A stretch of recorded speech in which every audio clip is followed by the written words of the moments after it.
Realme X3 series ഇന്ത്യയിൽ launch ചെയ്തിരിക്കുകയാണ്. Realme X3 സീരീസിൽ രണ്ട് ഫോണുകൾ വരുന്നുണ്ട്. Realme X3യും പിന്നെ Realme X3 സൂപ്പർ സൂമും.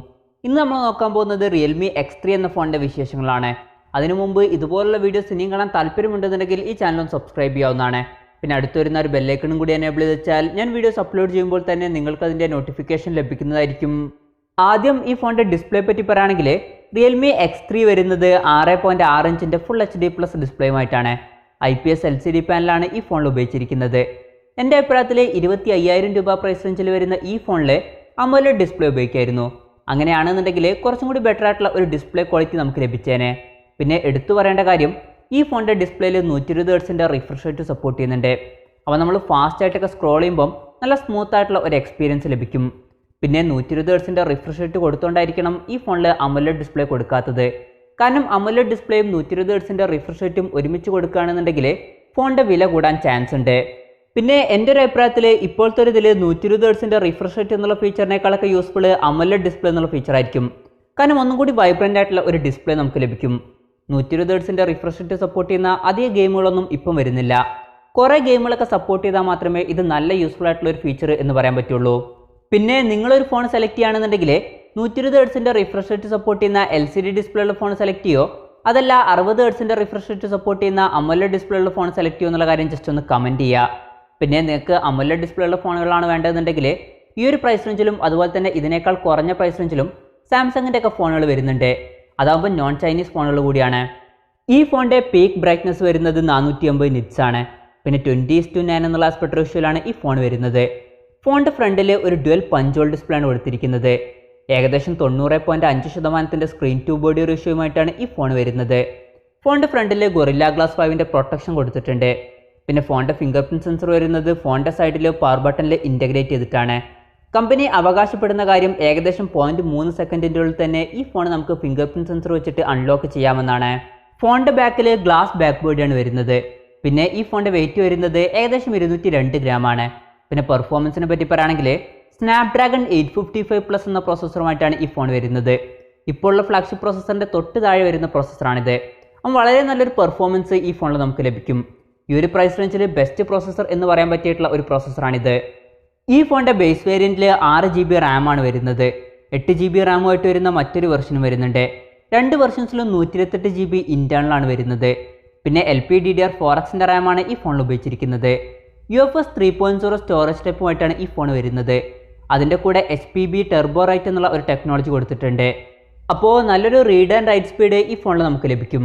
പിന്നെ മെമ്മറി എക്സ്പാൻഡ് ചെയ്യണമെന്നുണ്ടെങ്കിൽ ഈ ഫോണിൽ മെമ്മറി കാർഡ്സിലോട്ടൊന്നും കൊടുത്തിട്ടില്ല. ആ മെമ്മറി നമുക്ക് എക്സ്പാൻഡ് ചെയ്യാൻ പറ്റില്ല.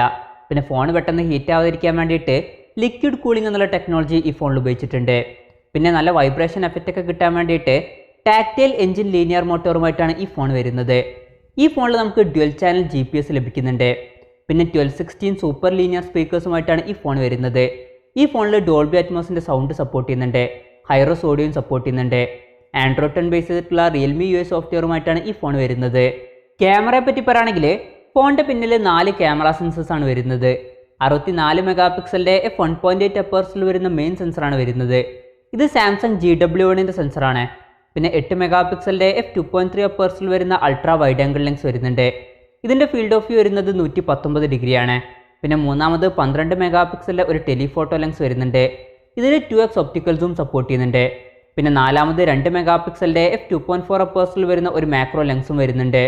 ലോ ലൈറ്റ് പെർഫോമൻസ് മെച്ചപ്പെടുത്താൻ വേണ്ടിയിട്ട് നൈറ്റ് സ്കേപ്പ് 4.0 എന്നുള്ള ഫീച്ചറുമായിട്ടാണ് ഈ ഫോൺ വരുന്നത്. പിന്നെ ലോ ലൈറ്റ് കണ്ടീഷൻസിൽ ഫോട്ടോസ് ക്ലിക്ക് ചെയ്യാൻ വേണ്ടിയിട്ട് 5 മോഡുകൾ കൊടുത്തിട്ടുണ്ട്. ഒന്നാമത് വരുന്നത് സ്റ്റാറി മോഡാണ്.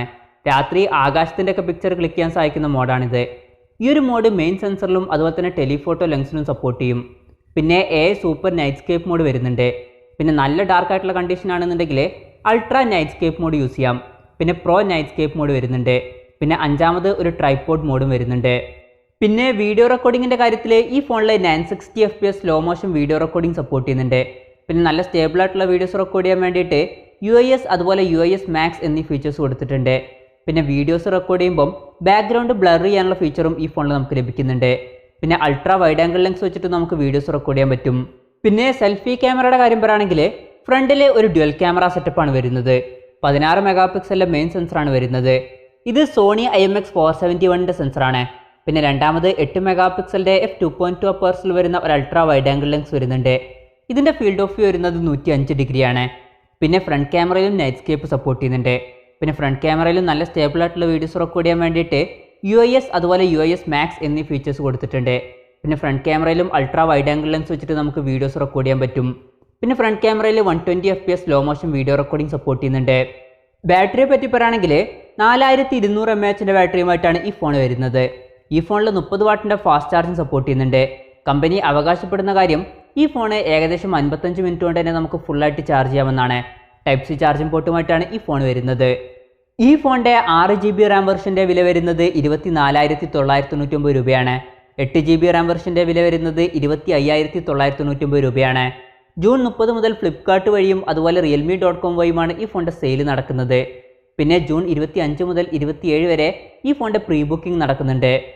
അപ്പോൾ ഓവറോൾ പറയുകയാണെന്നുണ്ടെങ്കിൽ അത്യാവശ്യം നല്ല ഫീച്ചേഴ്സുമായിട്ട് തന്നെയാണ് Realme X3 വരുന്നത്. അതും അത്യാവശ്യം തരക്കേടില്ലാത്ത ഒരു പ്രൈസ് റേഞ്ചിൽ തന്നെ. ഈ ഒരു പ്രൈസ് റേഞ്ചിൽ ബെസ്റ്റ് ആയിട്ടുള്ള ഒരു പെർഫോമൻസ് ഈ ഫോണിൽ നമുക്ക് ലഭിക്കും. പിന്നെ ഇതിൽ എനിക്ക് മിസ്സിംഗ് ആയിട്ട് തോന്നിയിട്ടുള്ളത് AMOLED ഡിസ്പ്ലേ ആണ്. പിന്നെ OnePlus Z എന്നുള്ള ഫോണ് 5G പ്രോസസ്സറും AMOLED ഡിസ്പ്ലേയും ഒക്കെ ആയിട്ട് അടുത്ത മാസം ഇന്ത്യയിൽ ലോഞ്ച് ചെയ്യാനിരിക്കുന്നുണ്ട്. ആ ഒരു ഫോണ് ഈ പ്രൈസ് റേഞ്ചിൽ വരികയാണെന്നുണ്ടെങ്കിൽ Realme X3ക്ക് നല്ലൊരു പണിയായിരിക്കും. എന്തായാലും ഈ ഒരു ഫോണിനെ പറ്റിയിട്ടുള്ള നിങ്ങളുടെ അഭിപ്രായം ജസ്റ്റ് ഒന്ന് കമൻറ്റ് ചെയ്യുക.